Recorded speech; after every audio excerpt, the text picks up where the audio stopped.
One final night at Dead Man's Drink. If I heard that song one more time, I would have killed that bard. Such a rainy day. Said goodbye to an old new friend before leaving. Got a letter from the courier. Some man named Calcermo, or something like that. I know I have that letter somewhere. Carriage is the safest Here way it is. to travel. Hello, sir. I'd like to hire your carriage, please. Where do you want to Paxton, go? it has come to my attention you may have recently acquired a Sit certain back and enjoy the dwarven ride. arrow from Grey Pine Luxuries. I'm not sure how such an object came to find itself You've never resting been to there, Riften. but I've been Be trying sure to to visit the obtain Black one for my Friar. research. You mark If the you dad, still forget have all it, about the or long- if not, find another one. I would be most appreciative if you brought it here to me in Markarth. I will pay you handsomely. Sincerely, Calcimo. I suppose I should catch up on my reading. Nothing else to do but get drenched.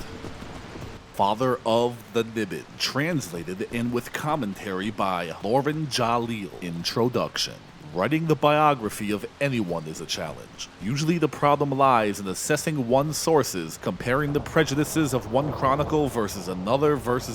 Wahin Yarth, I have been told, in writing his well-regarded series on the Wolf Queen of Solitude, used over 100 contemporary narratives. I cannot complain about my task having a similar issue. There is but one record of the man called Topal the Pilot, the earliest known Aldmer explorer of Tamriel. Only 4 short verse fragments of the epic Father of the Nibbin have survived to present day, but they offer an interesting, if controversial, look at the Middle Morethic era when Topal the Pilot may have sailed the seas around Tamriel, though Father of the Nibbin is the only written record of Topal the Pilot's voyages. It is not the only proof of his existence. Among the treasures of the Great Crystal Tower of Somerset Isle are his crude but fascinating maps, his legacy to all Tamriel. The translation of the Aldmeri Udhendra Nubenyu, Father of the Nibbin, is my own, and I accept that other scholars may disagree with some of my choice words. I cannot promise my translation lives up to the beauty of the original. I have only strived for simple coherence. Fragment 1. Second ship, the Das Quiniel, manned by pilot Ilio, was to follow the southern pointing waystone, and the third, the Nibbin,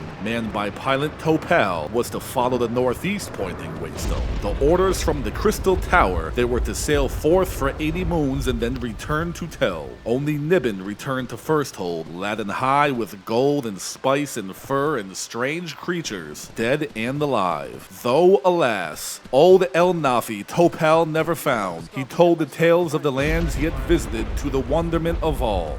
For 66 days and nights he sailed over crashing waves of dire intent, past whirlpools through mists that burned like fire until he reached the mouth of the great bay, and he had landed on the sun-kissed meadow of gentle dells. As he and his men rested, there came a fearsome howl, and hideous orcs streamed forth from the murky glen, cannibal teeth clotted with gore. For centuries, strange crystalline balls were unearthed at the sites of ancient Aldmar shipwrecks and docks, peculiar artifacts of the Merethic and Don eras that puzzled archaeologists until it was demonstrated that each had a tendency to rotate on its axis in a specific direction. There were 3 varieties, one that pointed southward, one that pointed northeast, and one that pointed northwest. It is not understood how they work, but they seemed attuned to particular lines of power. These are the waystones of the fragment, which each of the pilots used to point their craft in the direction they were assigned to go. A ship with a name not mentioned in the fragment took his vessel northwest, towards Thras and Volkunda. The Das Quiniel took the southern waystone and must have sailed down toward Diandone. Topal and his northeast waystone found the mainland of Tamriel. It is clear from this fragment what the 3 ships were assigned to do: find the passage back to Old El Nafi so that the Aldmer now living in Somerset could learn what became of their old homeland. As this book is intended to be a study of Topal the Pilot, there is scarcely room to dedicate to different theories of the Aldmeri exodus from Old El Nafi. If I were using this poem as my only source, I would have to agree with the scholars who believe in the tradition that several ships left Old El Nafi and were caught in a storm. Those who survived found their way to Somerset Isle, but without their waystones, they did not know what direction their homeland was. After all, what other explanation is there for 3 ships heading in 3 opposite directions to find the place? Naturally, only one of the ships returned, and we do not know if either or both of the other 2 found Old El Nafi, or perished at sea or at the hands of the ancient Pyondonians, Slode, or Ukundans. We must assume, unless we think the Aldmer particularly idiotic, that at least one of them must have been pointing in the right direction. It may well have been Topal, and he simply did not go northeast far enough. So, Topal setting sail from First Hold heads northeast, which coincidentally is the longest one can travel along the Abessian Sea without striking land of any kind. Had he traveled straight east, he would have struck the mainland somewhere in what is now the Colovian west of Cyrodiil in a few weeks. Had he traveled southeast, he might have reached the hump of Valenwood in a few days, but our pilot, judging by his own and our modern maps, sailed in a straight line northeast through the Albessian Sea and into Iliac Bay before touching ground somewhere near present-day Anticlair in 2 months' time. The rolling, verdant hills of southern High Rock are unmistakable in this verse, recognizable to anyone who has been there. The question, of course, is what is to be made of this apparent reference to orcs occupying the region? Tradition has it that the orcs were not born until after the Aldmer had settled the mainland, that they sprung up as a distinct race following the famous battle between Trinamac and Boethia at the time of Resdane. It is possible that the tradition is wrong. Perhaps the orcs were an aboriginal tribe predating the Aldmeri colonization. Perhaps these were cursed folk, Orsimer, in the Almeris, the same word for orc, of a different kind, whose name was to be given the orcs in a different era. It is regrettable that the fragment ends here, for more clues to the truth are undoubtedly lost. What's missing between the first fragment and the second is appreciable. It must be more than 80 months that have passed, because Topal is on the opposite side of mainland Tamriel now, attempting to sail southwest to return to First Hold after his failure at finding Old El Nafi. Fragment 2. No passage westward could be found in the steely cliffs that jutted up like Giant's Jaw, so the Nibbin sailed south. As it passed an sandy, forested island that promised sanctuary and peace, the crew cheered in joy. Then exultation turned to terror as a great shadow rose from the trees on the leathered wings like an unfurling cape. The great bat lizard was large as the ship, but good pilot Topal merely raised his bow and struck it in its head. As it fell, he asked his bow son, "Do you think it's dead?" And before it struck the white-bearded waves, he shot once more its heart, to be certain. And so, for another 40 days and 6, the Nibbin sailed south. We can see that in addition to Topal's prowess as a navigator, cartographer, survivalist, and raconteur, he is a master of archery. It may be poetic license, of course, but we do have archaeological proof that the Merithic Aldmer were sophisticated archers. Their bows of layers of wood and horn drawn by silver silk thread are beautiful and still, I have heard experts say millennia later, very deadly. It is tempting to imagine it a dragon, but the creature that Topal faces at the beginning of this fragment sounds like an ancestor of the cliff racer of present-day Morrowind, though treacherous cliff coastline sounds like the region around Necrom and the island of Gorn may be where the nest of the bat lizard is. No creatures like that exist in eastern Morrowind to my knowledge at the present day. Fragment 3. The fetid evil swamplands and their human lizards retreated to the east, and Topal and his men's hearts were greatly gladdened by the sight of diamond blue, pure sweet ocean. For 3 days they sailed in great cheer northwest, where First Hold beckoned them, but hope died in horror as land like a blocking shield rose before them. Topal the pilot was sore wroth, and consulted he the maps he had faithfully drawn to see whether best to go south where the continent must end, or by the divines, carriage handler. You're going to make us both outlaws before we arrive in Riften. By Nocturnal, Bjorlem. The Thieves Guild will be held in a higher renown than us. Esteem, higher esteem, I can't think straight. You're giving these soldiers more bumps than a brothel plagued with a bad case of the rattles. You better give me my gold back when this is over. You know what? Forget it. I'm not really here. I'm just reading a book in the back of a carriage, and all of this is not happening.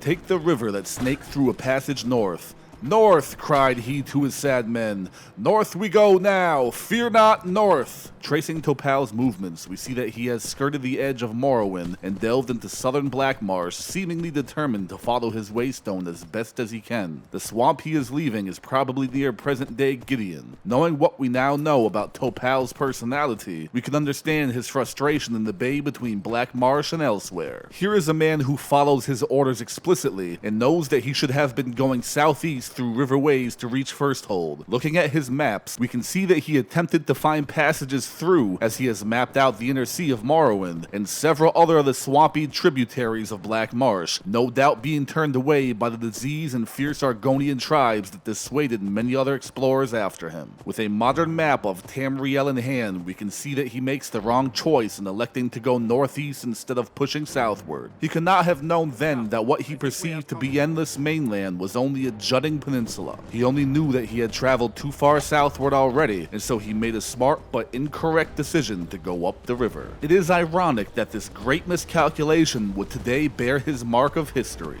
Have you run over any small children yet, Bjorlam? No? Good.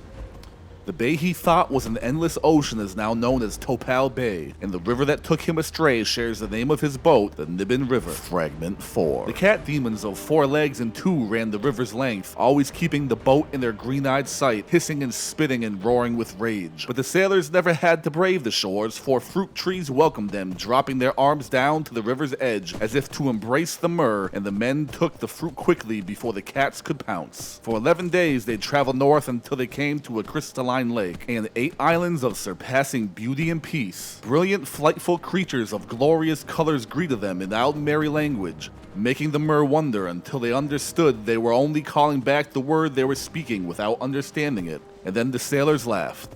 Topal the pilot was enchanted with the islands and the feathered men who lived there. There the Niben stayed for a moon, and the birdmen learned how to speak their own words, and with talent feet to write. In joy for their new knowledge, they made Topal their lord, giving him their islands for the... Are we still alive, Bjorlam? Okay. For the gift. Topal said he would return someday, but first he must find the passage east to Firsthold, so far away. The last fragment is bittersweet for a number of reasons. We know that this strange, friendly, feathered people the pilot encounters will be lost. In fact, this poem is the only one where mention is made of the bird creatures of Cyrodiil. The literacy that Topal gives them is evidently not enough to save them from their eventual fate, likely at the hands of the cat demons, who we may assume are ancient Khajiit. We know that Topal and his crew never find the route from the 8 islands, which are the modern-day imperial city, through the Iliac Bay. His maps tell a tale where this last poem cannot. We see his hand as he traces his route up the Niben to Lake Rumer, and, after attempting a few tributaries which do not lead him where he wants to go, we can imagine Topal's frustration, and that of this long-suffering crew, as they return back down the Niben to Topal Bay. There they evidently discovered their earlier mistake, for we see that they passed the peninsula of Elsewhere. Eventually, they traveled along its coastline, past the shores of Valenwood, and eventually home. Usually, epic tales end with a happy ending, but this one begins with one, and the means to which it was accomplished is lost. Besides the extraordinary bird people,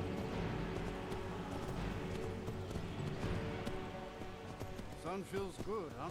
yes, sun feels great, actually. Even better that you aren't killing anything. Well, go ahead and kill that spider, please. Creatures of present-day Cyrodiil, we have caught glimpses of ancient orcs, perhaps, ancient cliff racers, ancient Argonians, and in this fragment, ancient Khajiit. Quite a history in a few lines of simple verse, all because a man failed to find his home and took all the wrong turns to retrace his steps back.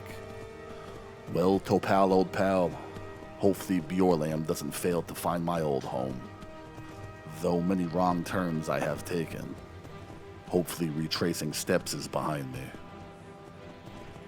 I think we have company. My father's grave and the extremely red planet. What are you trying to tell me?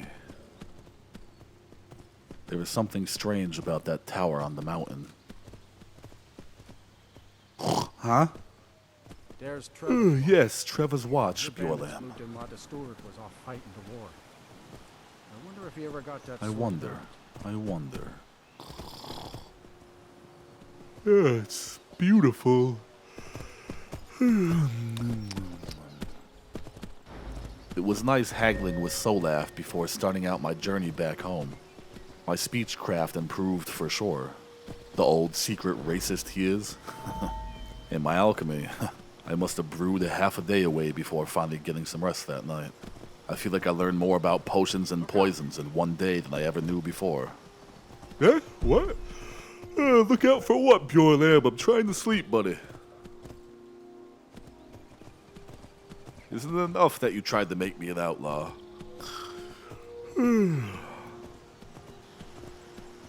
Lod even taught me a little more about smithing. I reinforced my helmet a bit. Pretty nice. We just spotted dwarven ruins up there. Mizenfasel, Vinshaft, and Mizenshaft. Good thing the dwarf disappeared and stopped naming things. Is everyone racist in Skyrim? Ah. I always hear this foreshadowing angry music when that tower's in my dreams. In my nightmares. The tower? Huh. Why do I have the feeling that that tower is the source of all my bad dreams? Well, Dawnstar is a long ways away now. I'll be back. Between you and me, I've had them out years ago. Oh, man, Pure Lamb, you love telling me things, huh? Actually, I don't mind the orcs at all. They usually just keep to themselves. Please don't go running more people over, Pure Lamb. Stay on the road.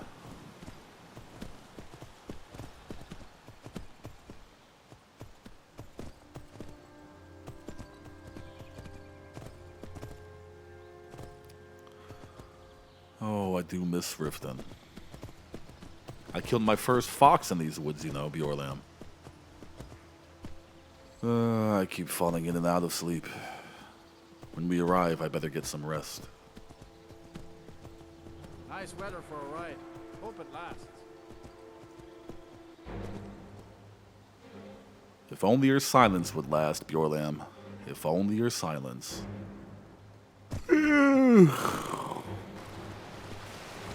Oh, at least it's not cold. The old tent that the two lovers abandoned. The fire's still roaring. The flower's still inside. Hello, father. Ah, in the tower again. By the divines. The sky sure is beautiful. Huh.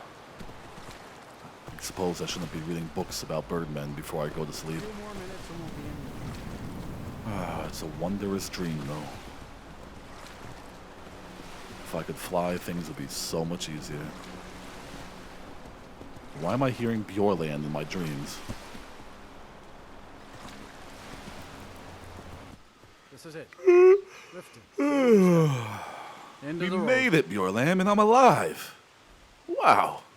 Good job, sir. Good job.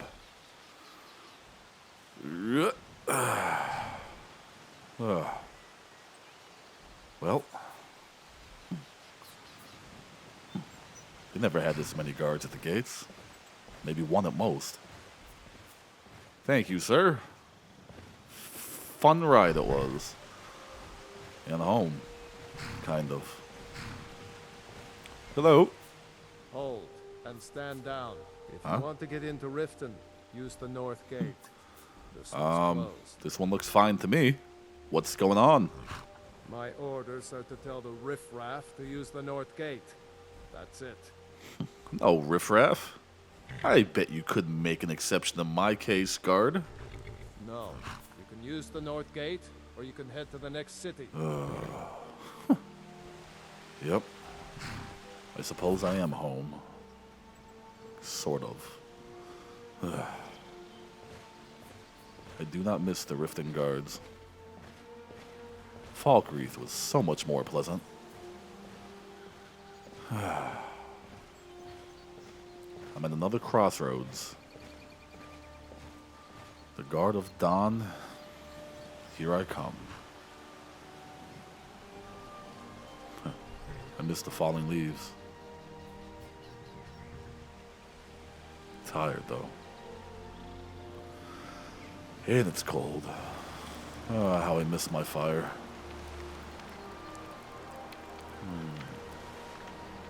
I won't forget you, Father. Or what you're trying to tell me about the bad dreams. I won't let you down, neither. Nor myself, nor the rest of this land of racists. Oh, they aren't all that bad. Some of them.